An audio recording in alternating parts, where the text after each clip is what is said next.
Bienvenidos al segundo programa de Río Bravo. Seguimos con el desafío que nos propusimos, reunirnos a pensar juntos, a escucharnos para debatir. Río Bravo es una frontera al neoliberalismo.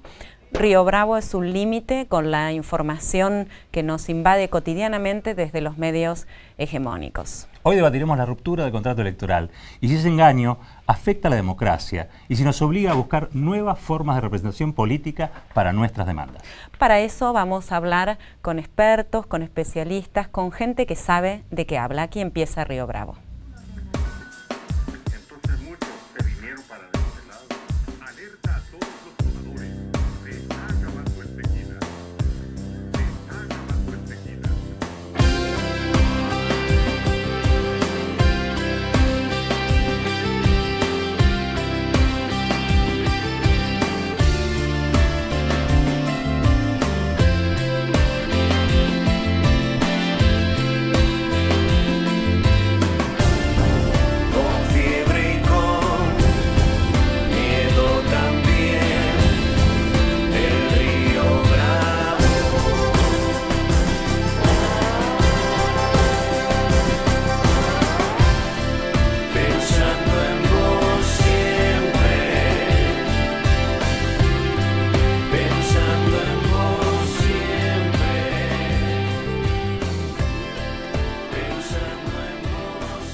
Como decíamos en la presentación, el tema a debatir hoy en Río Bravo es la ruptura del contrato electoral. Entre los que están integrando la mesa hoy para tratar este tema está Luis Brustein. Buenas noches, Luis. Hola, ¿qué tal? Buenas noches. Eres subdirector de Página 12 desde 2004, periodista del diario desde su fundación. Militó también en la CGT de los Argentinos y en la Juventud Trabajadora Peronista. Fue parte de la fundación de la Federación Latinoamericana de Periodistas. Gracias, Luis. Gracias por estar acá. Gracias a ustedes. También integra la mesa Eduardo Rinesi. Eduardo, muy buenas tardes o noches, como te parezca. Licenciado en Ciencias Políticas, doctor en Filosofía, rector en la Universidad Nacional de General Sarmiento, director de las Universidades Nacionales en la AFCA y autor de Política y Tragedia, Hamlet entre Hobbes y Maquiavelo. Bienvenido a Río Bravo. Gracias. Bueno, y está también con nosotros Nora Merlín. Nora es psicoanalista y viene trabajando desde hace mucho tiempo la relación entre subjetividad, psicoanálisis, neoliberalismo. Es magíster en Ciencias Políticas, profesora investigadora de la UBA y ha publicado, entre otros materiales, un libro que ahora tiene una segunda edición, que es Populismo y Psicoanálisis. Muchas gracias por estar acá y bienvenida. Gracias a ustedes. Y también está Daniel Rosso. Daniel Rosso es profesor de la UBA y de la Universidad Nacional de José C. Paz. Ha sido secretario de medios del gobierno kirchnerista y además es autor de un libro, también entre otras publicaciones, que es La máquina de la captura, los medios concentrados en el kirchnerismo. Muchas gracias por estar acá. Gracias a ustedes. Bueno, y vamos a ir ahora entonces a ver nuestro primer informe en Río Bravo.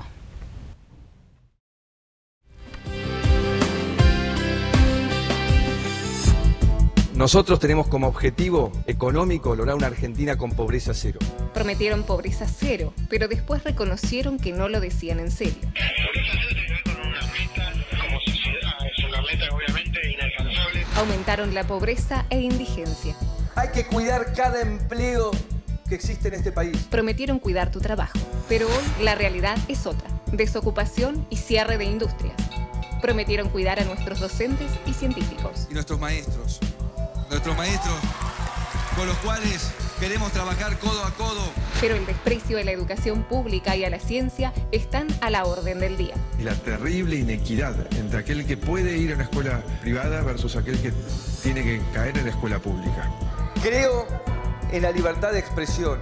Basta de perseguir al que piensa distinto. Se proclamaron defensores de los derechos humanos del pasado y del presente. Pero su gobierno avaló la detención arbitraria de Milagros Sala en Jujuy. Negaron el ajuste denunciando que solo se trataba de una campaña del miedo.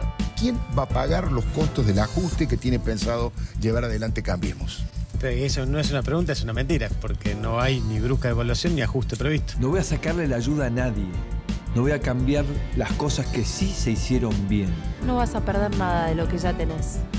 Pero para gran parte de los argentinos, el cambio significó pérdida de derechos, tarifazo y no llegar a fin de mes. No vamos a mentir, yo ya me he comprometido que para mí gobernar es decir la verdad. Si yo les decía a todos ustedes hace un año que todo esto que sucedió en pocos meses iba a pasar, seguramente iban a votar mayoritariamente por encerrarme en el manicomio. Y ahora soy el presidente, miren qué casualidad.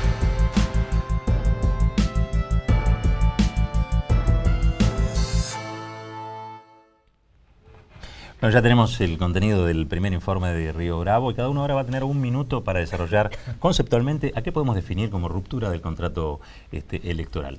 Luis. Sí, el contrato electoral es algo simbólico, no está escrito en ningún lado. Y yo lo que creo que en sociedades fragmentadas como esta hay muchos contratos porque el discurso electoral de campaña tiene muchos blancos, ¿no? Uno está dirigido a la oposición, es un contrato electoral con la oposición, y la oposición que espera de su adversario, que lo respete cuando asume, ¿no? Que va a haber una convivencia de ideas diferentes, de posiciones opuestas, pero que va a haber un respeto desde el punto de vista de las leyes, desde el punto de vista... Otro está dirigido a la gente que puede ganar, que no lo sigue directamente, que es el contrato explícito, que es el programa, no voy a cambiar, no voy a sacar ninguno de los derechos que ya tienen, ¿no? Que es lo que estábamos escuchando recién. Y otro es un contrato implícito, que prefiere recostarse en lo explícito y que en el fondo lo único que quiere es que persigan al adversario, que lo destruyan, que es un sentido común construido a partir de un trabajo de grandes medios. Son tres, para mí, contratos, si se quiere, que construyen los candidatos en la campaña, ¿no? ¿Te parece lo desarrollamos en un ratito? Sí, claro. Vamos a dar la palabra a Eduardo ahora. Un minutito. Sí, yo estoy de acuerdo. La figura del contrato, la metáfora del contrato es una metáfora que usamos con frecuencia para describir eso que suponemos que pasa entre un candidato y unos votantes que lo eligen. En principio, si esa metáfora estuviera bien, como parte de un sistema de promesas recíprocas, ¿no? Habría que preguntarse si hasta qué punto funciona eso efectivamente en las motivaciones de quien vota a un cierto candidato para elegir a uno en relación con otro.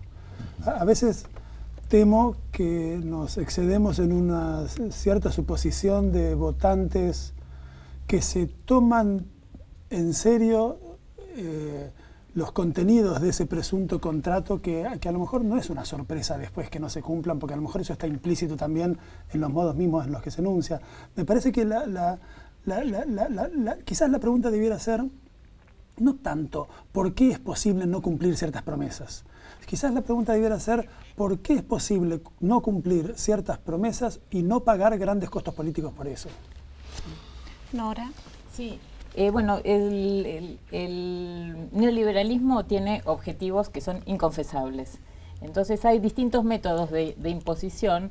En los 70 se requirieron las Fuerzas Armadas, hoy ya no hace falta ese sistema de imposición, sino los medios de comunicación hacen lo suyo, producen e instalan sentido común, manipulan subjetividades, pero está el aspecto del poder que toma, digamos, la figura del canalla o del cínico, que no se hace cargo de lo que dice, no asume las consecuencias de lo que dice, no es responsable, sino que culpabiliza a alguien exterior. Y está la perspectiva del votante, que estamos en un caso de servilismo voluntario, ¿no?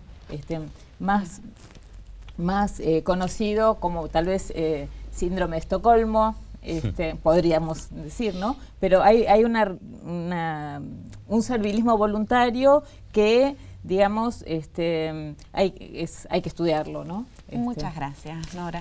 Daniel, tu minuto. Bueno, a ver, supongamos que hay eso, una ruptura del contrato electoral. Supongamos que eso efectivamente se produce. En el caso del macrismo, esa ruptura del contrato electoral tiene un agravante porque ellos son los que se construyeron en contraste con el kirchnerismo como quienes venían a decirnos la verdad. Ellos construyen escenarios en donde dicen la verdad en contraste con un gobierno anterior, con el kirchnerismo, que había falsificado, supuestamente había falsificado cifras, no había mentido, etcétera, etcétera. Entonces, si hay ahí una ruptura del contrato electoral, lo que hay es una ruptura de la palabra política, o por lo menos de esa palabra política. Si eso fuera así, estaríamos ante una situación en donde junto con la ruptura de ese contrato electoral y la ruptura de la palabra política, la caída de la palabra política, hay como una situación de necesidad de reconstruir la palabra. En ese sentido, me parece que las campañas, y sobre todo la campaña de la presidenta, que se plantea con pocas palabras, está armada en base a una lectura en este sentido. Muchas gracias a todos por este minuto que vamos ahora a desarrollar con preguntas, con debate, con reflexiones. Y en este sentido, Daniel, bueno, vos fuiste el último que habló, te pregunto, ¿esto es posible con los medios de comunicación? ¿Qué papel juegan los medios de comunicación? Vos sos sociólogo especializado en comunicación, ¿qué podés decir al respecto? Bueno, a ver, primero que a mi juicio los medios de comunicación no tienen solo hoy un rol proscriptivo, o sea, de eliminar determinadas agendas del debate público. Eso por supuesto que lo hacen, pero además tienen como un rol productivo, que es generar efectivamente agendas donde, por ejemplo, esa palabra caída del macrismo pueda ser reconstruida. Pensémoslo en términos del macrismo. El macrismo tiene como dos componentes importantes, un componente neoliberal que trata de ocultar y un componente, digámoslo así gruesamente, liberal republicano que han tomado de ciertas tradiciones, radicalismo, etcétera, etcétera. Todos los medios hegemónicos hoy no solo proscriben la crisis en la circulación de discursos, sino que además intentan instalar esa segunda dimensión que el macrismo intenta visibilizar, que es como esa dimensión liberal republicana. Por eso Carrillo es tan importante en ese esquema, no solo por las denuncias de corrupción, sino porque ocupan como el lugar de la productividad de esa alianza de medios concentrados y de gobierno macrista. Eduardo, ¿estás de acuerdo? Sí, me parece muy interesante lo que dice Daniel. La cuestión de la palabra política es una cuestión fundamental en toda democracia y en la democracia argentina que se viene construyendo desde el 83 para acá. Y la cuestión de el tipo de promesa que supone para las audiencias de esas palabras políticas, las palabras empeñadas por un candidato, por un dirigente, por un presidente, me parece que es una cuestión fundamental. Sigo preguntándome cuál es la diferencia entre momentos anteriores que conocimos, en los que hubo violaciones fuertes a las promesas explícitas o implícitas, que creo que era lo que decíamos al comienzo, que supone a veces esta suerte de contrato, ¿no? Pienso en Alfonsín. Cuando Alfonsín denuncia en la campaña electoral del 83 un presunto pacto militar sindical, que por supuesto no existió jamás desde el punto de vista empírico, jamás se reunieron militares y sindicalistas para ver cómo arruinaban este país. La figura tenía otro valor, era un valor metafórico, denunciaba un pacto inconfesable, un pacto hecho a espaldas del pueblo, y contra ese pacto Alfonsín decía, yo vengo a hacer otro contrato, que es un contrato a la luz del día con ustedes, y les prometo implícitamente yo no macanearles, yo no hacer contratos a espaldas del pueblo. Cuando los hace, 4 años después, y ninguno de nosotros le creyó que no lo había hecho, no solo la palabra política de Alfonsín cae, sino que el lugar de la palabra política en la democracia argentina cae, con las consecuencias muy importantes que eso tuvo para la configuración del imaginario político de la década siguiente.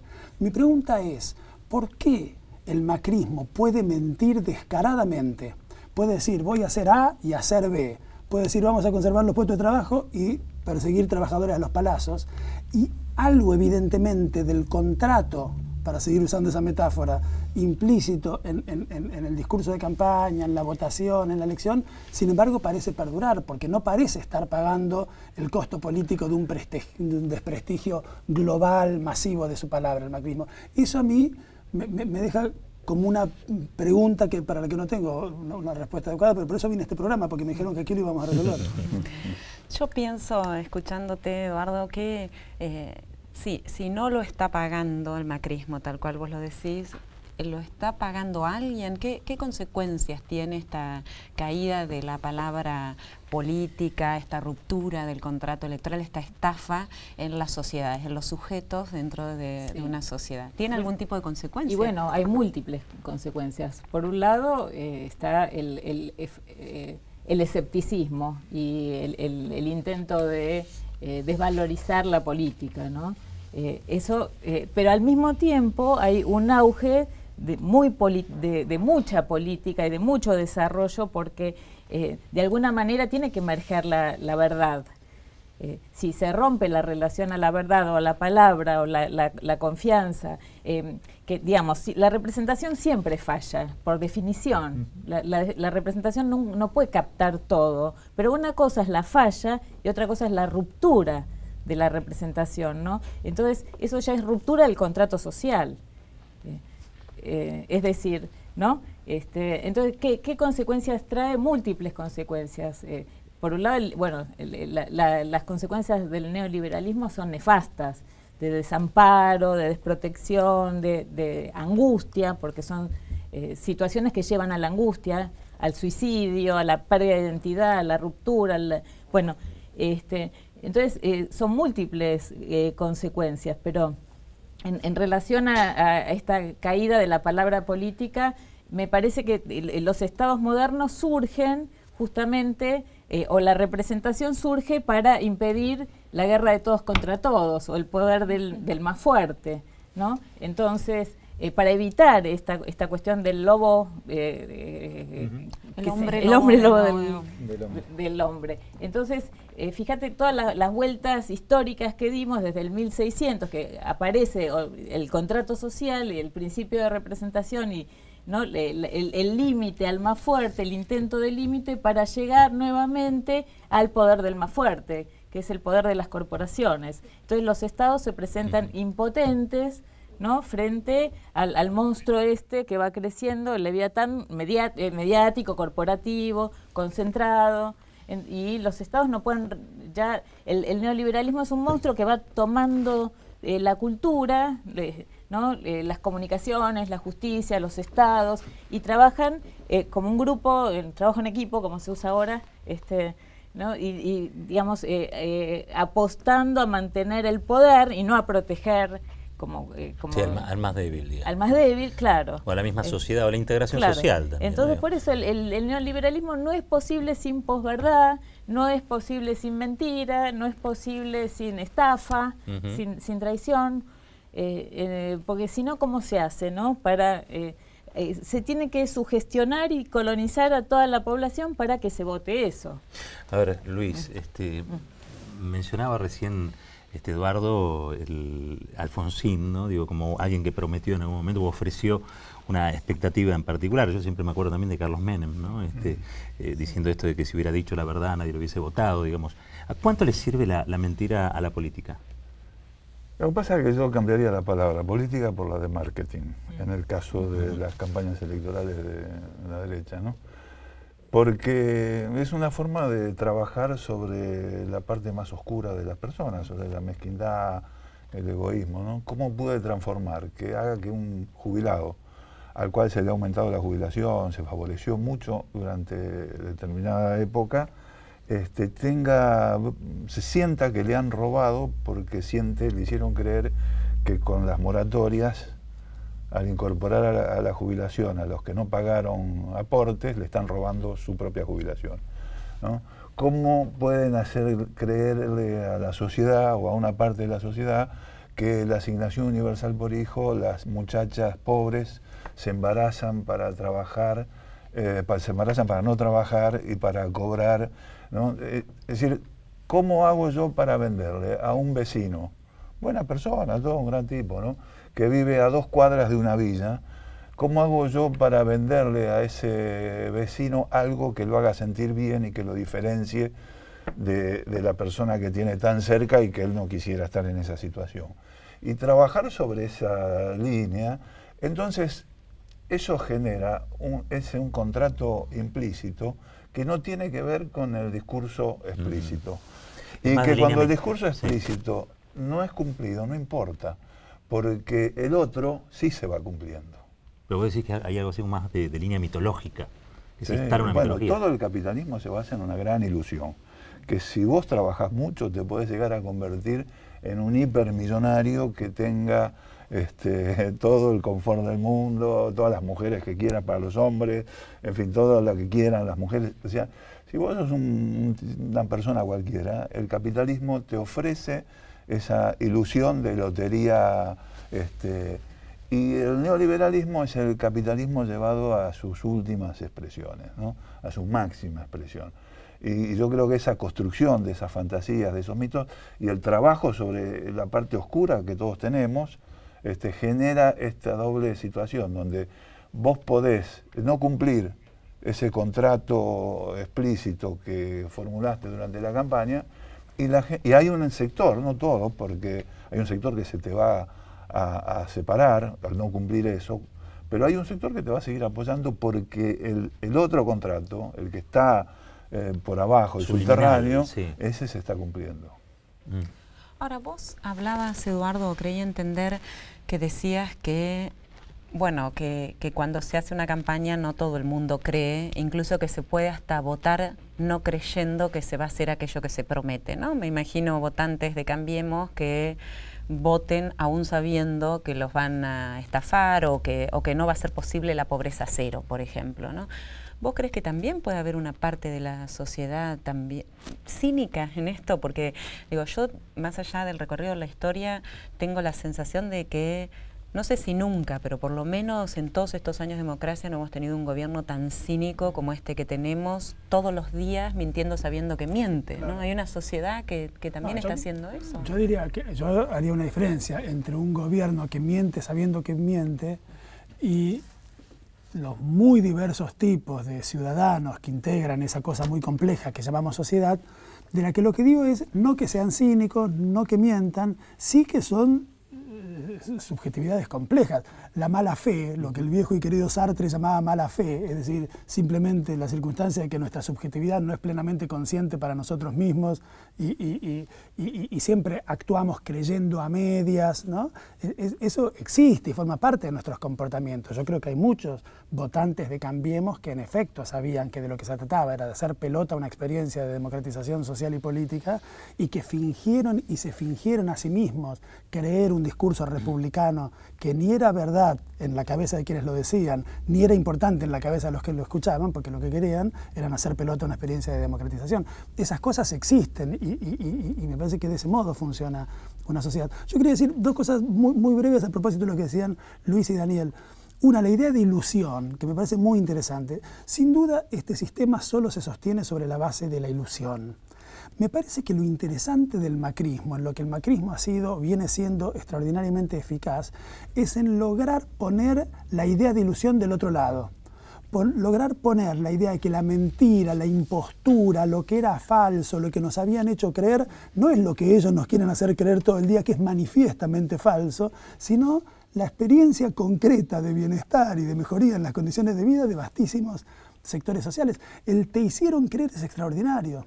El te hicieron creer es extraordinario y sumamente justificatorio de las mentiras y de las violaciones del contrato. Tengo que violar el contrato que te hice porque no me imaginé que la mentira que te habían dicho era tan grande como verifico ahora que lo es, ¿no? Ese me parece un asunto. Y el otro asunto respecto a lo que decía Daniel. Yo creo que el deterioro de la palabra política como valor fundamental de una democracia es un asunto serio y grave. Frente a eso, uno puede comprender perfectamente una estrategia electoral que consista en hablar poco. Pero no me alegra esa estrategia electoral. A mí me parece que tenemos que hacer un esfuerzo grande por reponer la dignidad, la centralidad y el valor de la palabra política en el centro de la escena. Porque si no, aceptamos que la palabra política está perdida para siempre y me parece que la tarea de una fuerza democrática que quiera volver a pensar de modo distinto que el modo en que hoy nos invita a pensar el macrismo es hacerlo con palabras y no fuera del mundo de las palabras.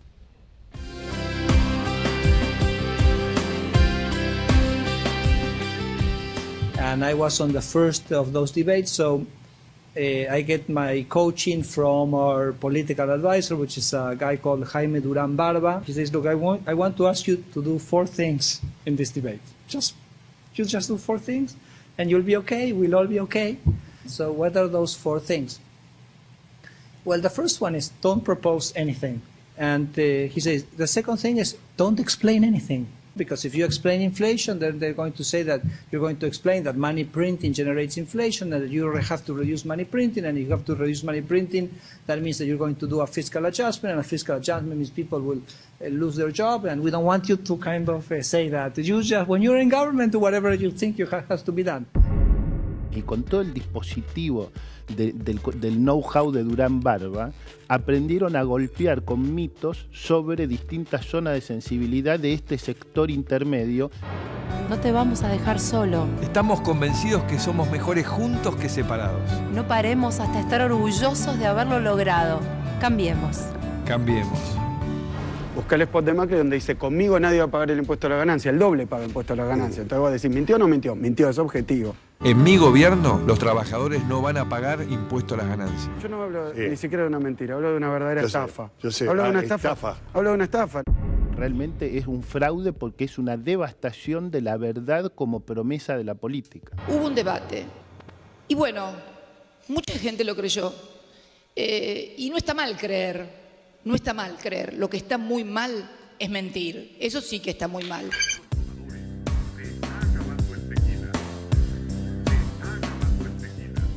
Bueno, impresionante este informe. Nora, ¿cómo fue posible que mintieran y que una gran parte pudiera creerlo?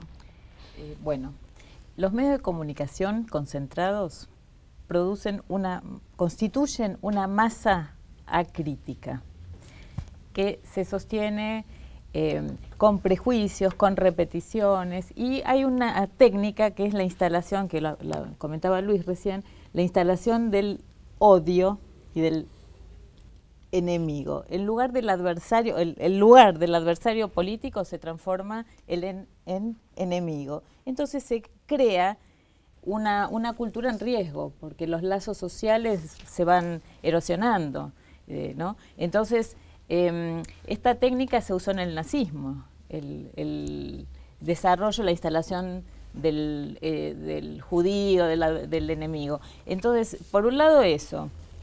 Por otro lado, como decía Luis, el marketing político. Y otra cuestión a destacar es que el fundamento teórico del neoliberalismo es la autoayuda. Este es un gran engaño, una estafa. Es decir, la autoayuda es el tú puedes, o con querer se puede, con ser positivo, o el empresario de sí mismo, ¿no? La meritocracia, que si te laburás y te esforzás vas a llegar. Entonces eso es otra gran estafa, porque todos sabemos que si no hay condiciones sociales, ¿no? Esto no se logra, ¿no? Si no hay igualdad de posibilidades, por ejemplo. Entonces, el fundamento es la autoayuda, que es un engaño, es, digamos, la obligación de ser feliz.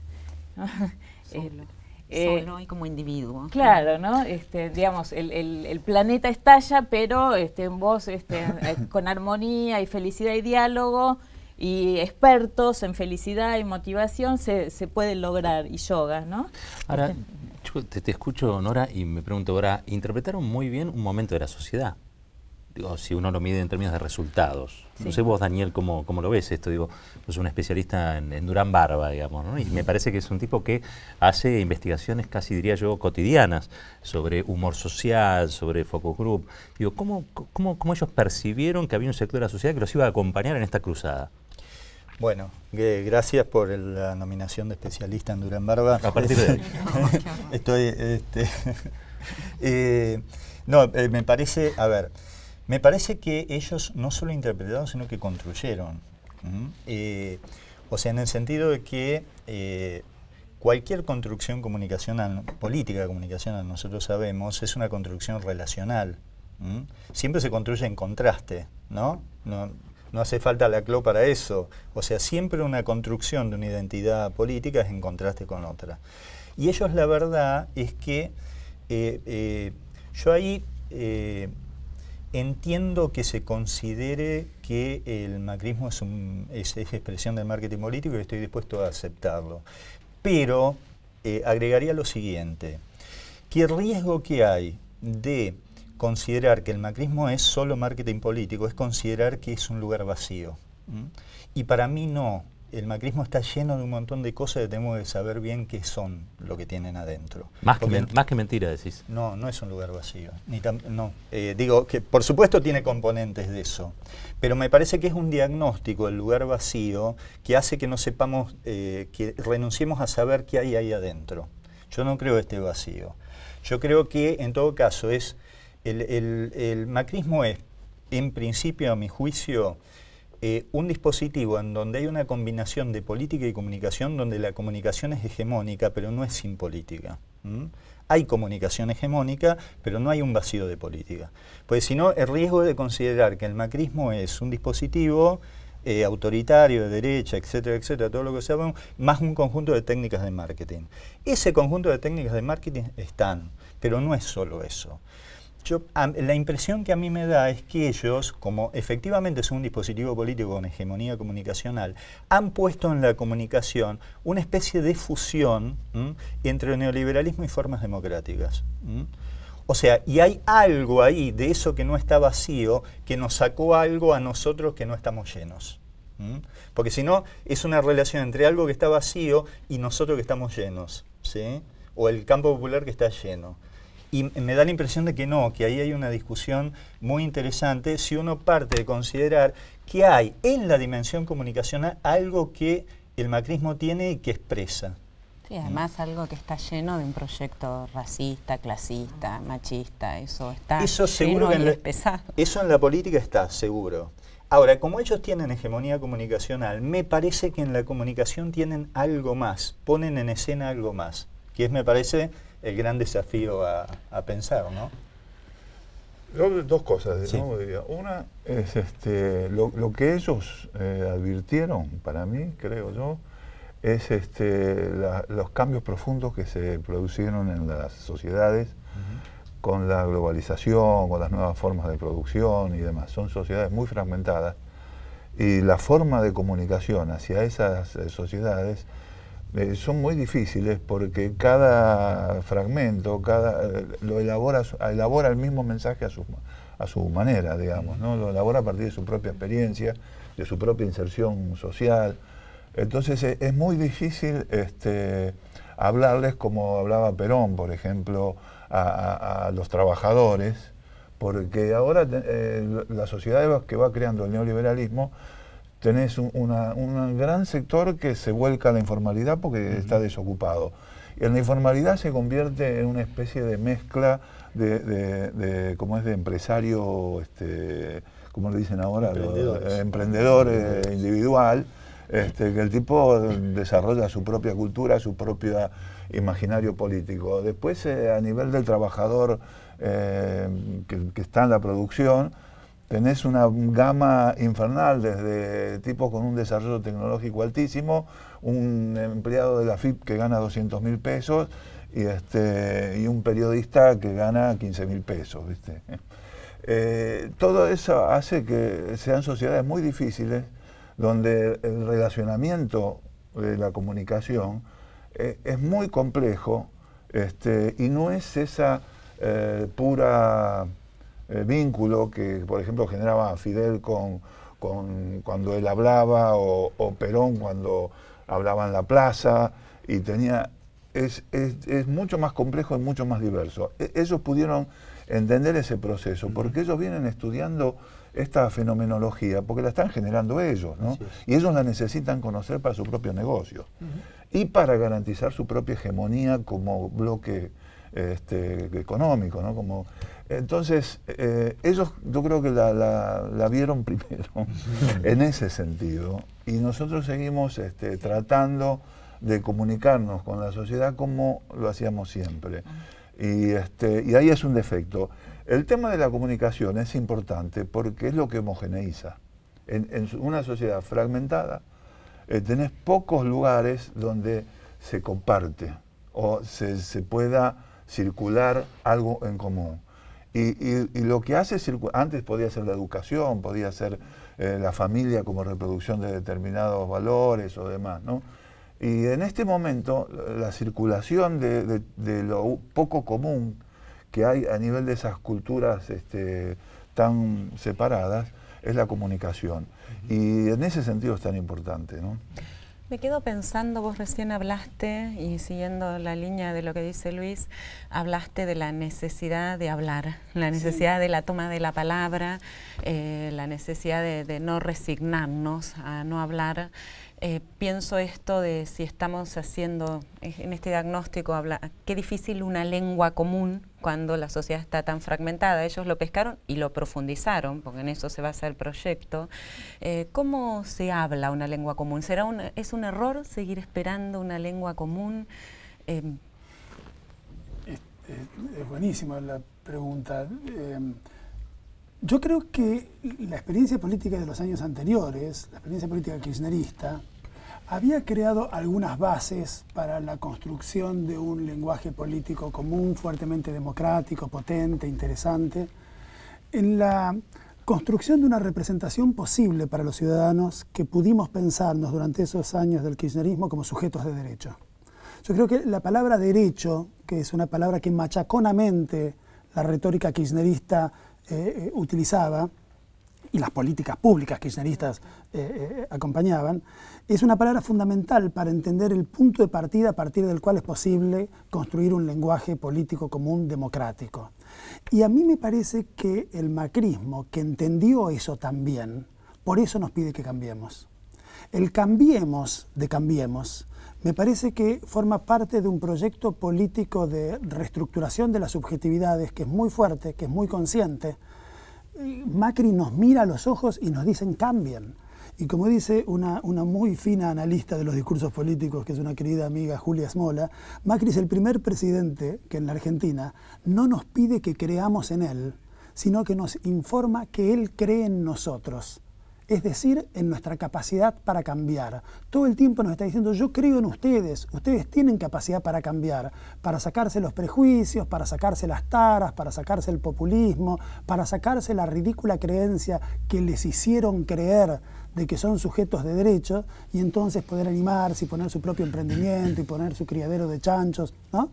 Había circulando por las redes una cosa genial de una maestra que había superado sus miedos y se había puesto un criadero de chanchos. Bueno, ese es el cambiemos de Cambiemos, ¿no? Y contra ese cambiemos de Cambiemos yo creo que hay que sostener la necesidad de un lenguaje político, democrático, común, sostenido sobre la idea de derechos. Y que no sea simplemente una interpelación individual. Exactamente, porque la idea de derechos necesariamente te pone en el terreno de la sociedad, ¿no? De la vida colectiva. Ahora tenemos un minuto también para cada uno. Y tiene que ver con el tema de las conclusiones, ¿sí? Que yo arrancaría con una pregunta, de todos modos, para que puedan ustedes elaborar esa conclusión, y es, ¿qué hacemos frente a esto? Esa sería la pregunta, pero sobre todo ¿será posible salir de esta situación? ¿Y cómo? ¿Basta con una plataforma electoral, por ejemplo? ¿Con un compromiso anterior a una elección? Qué difícil que es eso, no sé si alguien lo sabe. Yo lo que creo que son todos, es una sociedad en transformación permanente. Son sociedades en transformación permanente. Yo no sé si es de transición o si ya es un estado definitivo el de este cambio permanente, ¿no? A mí, por la experiencia histórica del país y todo lo demás, creo que la realidad se impone, finalmente, y que un gobierno de este tipo finalmente termina afectando la realidad de la vida de las personas y la termina afectando mal, como pasó después del peronismo, después del 55, y la sociedad va encontrando su cauce, digamos, a partir de lo real, de lo que le pasa realmente, y no de sus ilusiones en cuanto a ilusiones creadas, ¿no? O ilusiones en cuanto a cosas que piensa que pueden ser favorables y que finalmente le fueron en contra. Yo creo que sí, que la política es la única herramienta posible para transformar esta situación, estas situaciones, ¿no? Creo que hay que estar abierto a las nuevas situaciones que se van planteando, no encerrarse en cuestiones muy esquemáticas y al mismo tiempo ser firme en los principios, ¿no? Que yo creo que eso sí tiene que ser importante. ¿no? Tiene que ser los principios en cuanto al respeto al otro, en cuanto al respeto desde el punto de vista ideológico, cultural, propositivo, laboral, en fin, todo eso. Yo como periodista me lo planteo, ¿no? Si yo me dejara llevar por esta tendencia, me convertiría en un chantapufi como los que están en la televisión todo el tiempo, ¿no? Eduardo. Yo estoy de acuerdo, que hacemos política, sin duda, ¿no? Política recreando ámbitos de una conversación que hoy está muy perturbada, recreando mediaciones políticas, organización política, militancias políticas, y retomando las mejores lecciones de las grandes tradiciones políticas emancipatorias, digamos, para decirlo rápido, del pasado, ¿no? Yo creo que la idea de derecho, que es una idea que es muy significativo, que no aparezca jamás en la retórica macrista. O sea, Macri no usa la palabra derechos por una razón muy simple: no cree que haya derechos, cree que hay situaciones, no derechos, ¿no? Creer en los derechos es creer también en que el mundo puede ser distinto de como es, ¿no? Porque los derechos los postulamos no cuando los tenemos, los derechos los postulamos cuando no los tenemos. Entonces, postular un derecho supone pensar que otro mundo es posible, y el macrismo no supone que otro mundo es posible. Entonces, hay que recuperar la idea de derecho, y hay que recuperar una idea fundamental sin la cual no hay debate político emancipatorio, que es la idea de libertad. Pues una cosita, sí creen en derecho a la propiedad, creen en el derecho al capital, a despedirte de o unos contratarte. Pocos, para unos pocos. Exactamente. O sea, creen privilegios. Él habla, pero bueno, él considera que los derechos son propiedad de un sector. Un minuto, Nora. Sí, creo que el neoliberalismo es la producción también de una subjetividad, y que van por el alma, como lo dijo Margaret Thatcher. La economía es el método, el objetivo es el alma. Entonces, modo de resistencia, ¿qué hacemos frente a eso? Bueno, ¿qué hacemos frente a la moral universal que quiere legislar para todos? Me parece que la construcción de pueblos nacionales, singulares, caso por caso, es un modo de, como decía Benjamin, de freno de mano, ¿no? Como para poner un freno. Para poner un freno, sí. Muchas gracias también. Bueno, yo creo, a ver, que ya se empezó, porque siempre se está empezando, digamos. A mí me parece que los cambios que hay en el kirchnerismo en este momento, porque hay una cosa que intranquiliza a todo el sistema de medios hegemónico, que es un kirchnerismo en mutación, porque eso que ya intranquiliza en mutación, intranquiliza más. La expresidenta ha planteado una campaña electoral que es una especie de inmensa intervención terapéutica sobre una sociedad dolorida. Hay una sociedad que está recorrida por el dolor, entonces ella plantea una campaña electoral que, lejos de una campaña clásica, es una campaña que le da la palabra a esas almas doloridas, y las pone a expresarse, que es también ponerle representación en su punto cero para que se reconstruya. Hay como pura presentación, está la presentación de los que están destinados a ser representados, pero en todo caso esa representación tiene que ser reconstruida. Desde nosotros mismos tiene que ser reconstruida, con toda una serie de discusiones, como dice Eduardo, con la reposición de la palabra política, pero es la reposición de una palabra política que no puede ser igual a la anterior. Por eso el verbo no es volver, sino ir para adelante con mucho de lo anterior, pero con mucho de novedad también. Muy cortito, 5 segundos. Sí, que es inédita la campaña de Cristina. Me parece que darle voz a los excluidos, porque el neoliberalismo también es un sistema de producción de exclusión. Entonces, darle voz a los restos humanos excluidos es totalmente transformador. Y con un programa de esperanza, no es solamente el alma dolorida. Bueno, muchísimas gracias a cada uno de ustedes. Un gusto, realmente, estén acá. Nosotros nos vamos ahora a las conclusiones, ¿no? A las nuestras.